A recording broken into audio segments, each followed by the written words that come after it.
Hey guys, it's your girl Faye Nelson and welcome to my kitchen. Today I'm going to be showing you guys how to make fufu and soup. For the ingredients we have some chicken feet and also some eggplants. These are eggplants, they're just much smaller. We call these bitter balls in Liberia. And also some crawfish. I love adding crawfish to my pepper soup. Alright. And over here I also have some smoked chicken. Smoked chicken, remember you can get these things at the international grocery store. I have two kinds here. The other one has a lighter smoke tint to it. It depends what company it came from. Also some beef stripes and stuff. In Liberia, we usually mix up different kinds of meats because we want to achieve a certain flavor for that particular soup.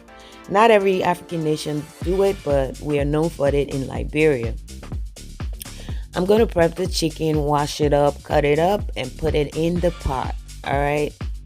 I have to get the smoked chicken cooking first because it's very tough and hard. It takes a lot longer to get it to become tender. So I'm probably more than likely going to let it boil for 40 minutes or so, 30 to 40 minutes or so. All right. I'm going to add some water, but as far as adding water, it's also to your discretion. Wing it. I'm adding just enough so that it's not too much for all my meats and stuff. Okay. You don't want to have too much water for your soup. You don't want to have too much water.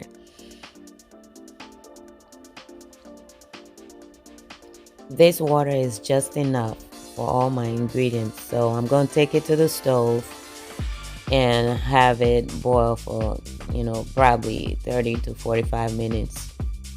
I'm adding some jumbo bunion I also got from the international food store.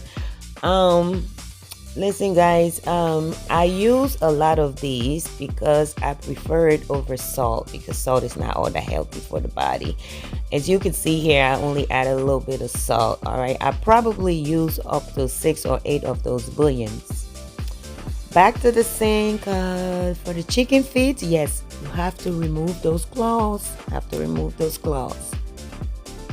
Now, another problem with the chicken feet is that underneath the feet you see those calluses, and they look pretty gross. Some people would throw it away, but I don't. I prefer to just cut it off because I'm not about it. I mean, it's just something you can cut off.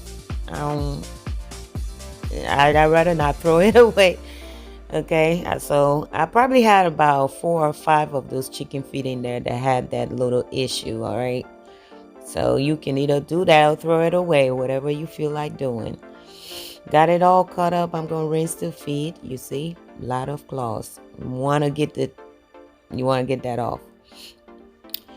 I'm gonna cut my beef stripes into little squares and add it to the chicken feet. Remember that smoked chicken is boiling while I'm doing all this. And then for the crawfish, I don't like whatever they put on it. All right, so I usually wash it off. Whatever that is, I don't want it in my soup. For cleaning it, I usually take all those little legs off and then pop the head open. I feel like that little thing right there, I feel like it's the poop, so I usually take it out. And I'm going to do the same for the rest of the crawfish in the water and then put it in a separate bowl. I'm done with it, but I'm going to keep it separate because I'm not going to put it in the pot right away. These are my eggplants. I'm going to prep them as well, wash them.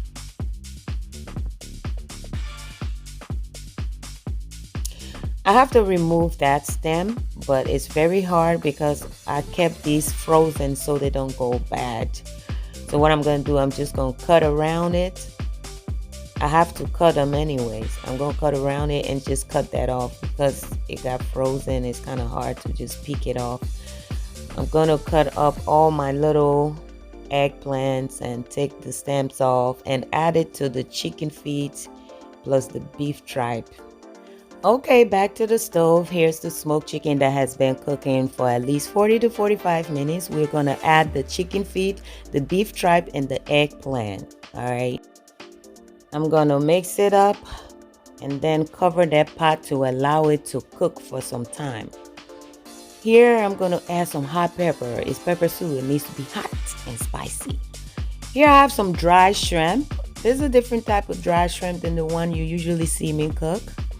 But I'm going to add this dry shrimp to the crawfish. Remember I told you guys I'm not going to add the crawfish right away because technically it's already steamed, all right? And I don't want to overcook it. I will add it after all that other stuff has cooked for a little while. After letting it cook, now I'm back to add my crawfish. And as usual, I'm adding seasoning as I go.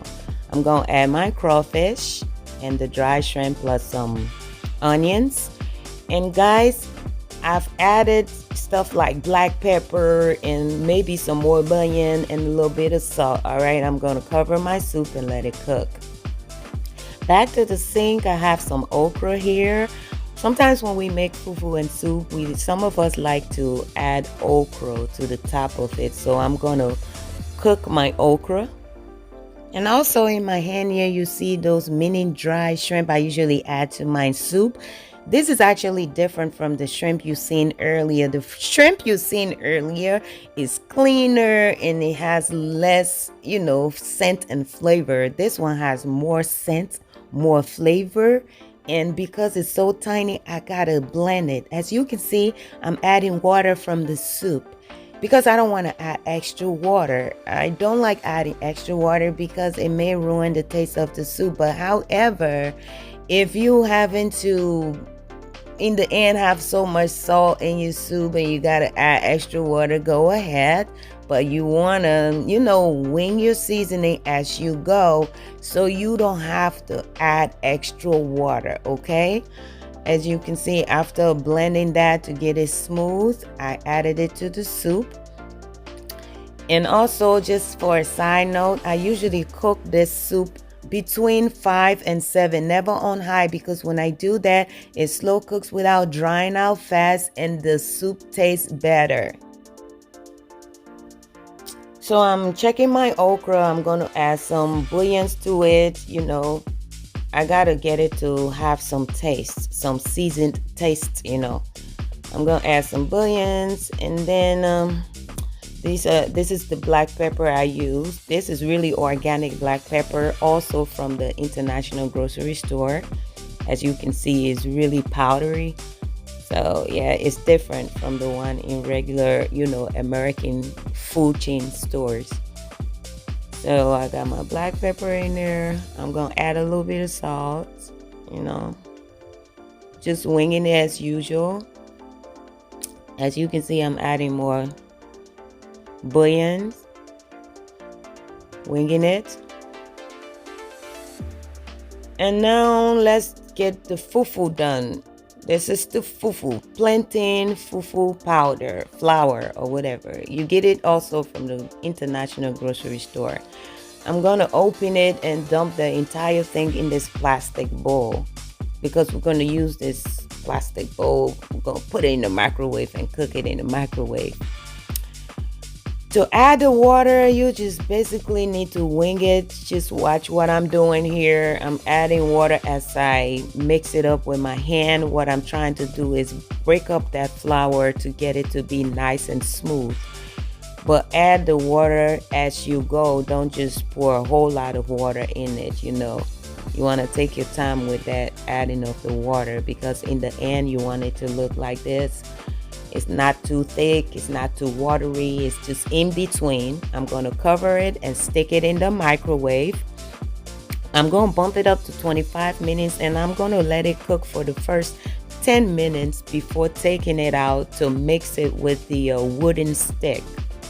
In my hand here is some sesame seeds. I'm going to explain how did it go from this to that.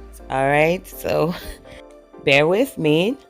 So what we do is we take a frying pan, we put it on the stove, get the stove to medium, and then we take the sesame seeds and put it in the frying pan and mix it up until it gets brown.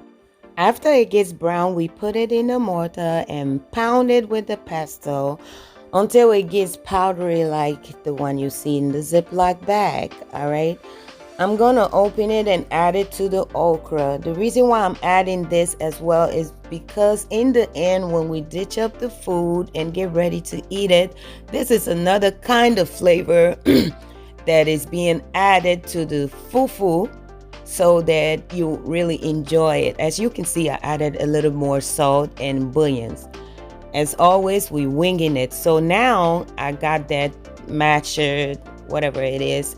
I'm gonna, mash that potato to get it to be a little smoother. All right.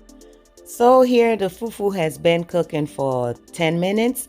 I'm gonna mix it up until I break it up really well, and then I'm gonna stick it in the microwave for another 10 minutes. All right. In the beginning, some people make it a little watery so they don't have to struggle to mix it up, but I like it a little thicker, so I kept it that way. All right, it's up to you. All right. So it has been 10 minutes. I took it back out and I'm going to mix it with that wooden stick until it gets really smooth. You're going to see it here shortly. We're almost done here. It's all good to go. You see how smooth that is. I'm going to show you the soup. I already took some out of the pot to move it around easily. As you can see, it looks good, and trust me, it tastes really good. All right. Just for a side note, I want to let you know that there are many different kind of fufu soup. But let's prep the fufu. You need a little bowl of cold water, but you want to put a little bit of water on the plate so when you get the fufu on that plate, it doesn't get stuck to the plate. So I'm going to remove the fufu off the stick, and as you can see, I dip it in that water just to get it off the stick easily. I dip it in that water, and I'm just going to put a little bit on the plate. I'm showing you how we prep it. I need the water because that fufu is pretty hot. If you pay attention, I will continuously dip my hand in that water. And what I'm doing here, I'm just folding the edges of the fufu in. As you can see, it's not getting stuck to the plate because, I put a little bit of water on the plate. Once I got done, as you can see, I rub a little bit of water on the top of the fufu and then flip it. So now I'm adding the soup. I'm going to add some soup to the fufu. After adding the soup, I'm going to take a little bit of that okra I made and add it to the top of the fufu. Some people like the okra, some people don't. And we don't always eat it with okra. It just depends what your appetite is calling for. This is what it looks like when it's ready to be consumed. Look at that. It's really good. And like I said, we cook fufu soup in so many different ways, all right? Sometimes you make it with just seafood. Sometimes you make it with these dry meats and ingredients and stuff. It depends, all right? And sometimes when we make it, it's really thick and slippery. I will share all that with you guys on other videos, but this is what it looked like. Thanks for watching, and hope you try it and hope it's successful, okay? Have a good day.